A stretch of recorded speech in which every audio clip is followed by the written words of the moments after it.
CPI के general secretary D राजा से मिले हैं दिल्ली के सीएम अरविंद केजरीवाल। मरकज के ऑर्डिनेंस के खिलाफ हिमायत के लिए ये मुलाकात की जा रही है। आपको बता दें कि अपोजिशन जमातों के लीडरान से मिल रहे हैं केजरीवाल। अब तक कई पार्टियों से हिमायत मांग चुके हैं। अखिलेश यादव हो या फिर शिवसेना उद्धव गुट हो, केजरीवाल ने यहाँ पर आज मुलाकात की है डी राजा से और इस वक्त प्रेस कॉन्फ्रेंस का रुख करते हैं। क्या कुछ कह रहे हैं सुनते हैं। BJP has become so desperate and the discontent of the people against BJP is growing every passing day. We should take note. That is why BJP is becoming desperate and it does all unconstitutional things and undemocratic things. We strongly condemn this. What is happening in Tamil Nadu, what is happening in Delhi, and what is happening in other states also.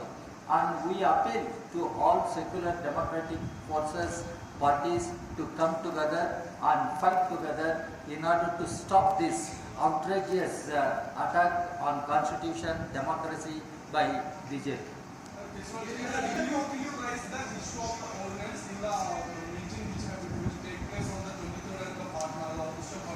Not just raise, I think that's going to be one of the most important agenda in that meeting.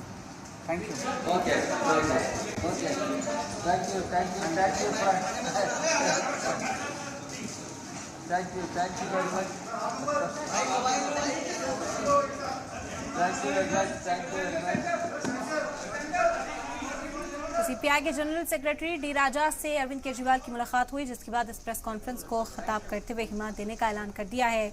मरकज के जरिए लाए गए ordinance के खिलाफ इस वक्त अरविंद केजरीवाल हिमायत हासिल करते हुए नजर आ रहे हैं। इसी सिलसिले में वो कई और पार्टियों के जो लीडरान हैं उनसे मुलाकात कर चुके हैं और आज सीपीआई ने भी अपनी हिमायत अरविंद केजरीवाल को देने का ऐलान कर दिया है। प्रेस कॉन्फ्रेंस को खिताब करते हुए ये बड़ा ऐलान किया गया और तस्वीरें इस वक्त आप देख रहे हैं, बराह रास्त तस्वीरें हैं प्रेस कॉन्फ्रेंस के बाद की। यहाँ पर ऐलान करने के बाद अब मंच से रवाना होते हुए सीपीआई के जनरल सेक्रेटरी डी राजा और अरविंद केजरीवाल। तो कुल मिलाकर सीपीआई ने भी अब ऐलान कर दिया है कि अरविंद केजरीवाल को हिमायत दी जाएगी, मरकजी हुकूमत के खिलाफ आवाज़ बुलंद की जाएगी, क्योंकि जो ऑर्डिनेंस मरकजी हुकूमत लाई थी जिसमें साफ तौर पर कहा गया था कि दिल्ली की आवाम की बेहतर कामकाज के लिए मरकज़ की मुदाखलत ज़रूरी है, इसके खिलाफ हिमायत जुटाते अरविंद केजरीवाल।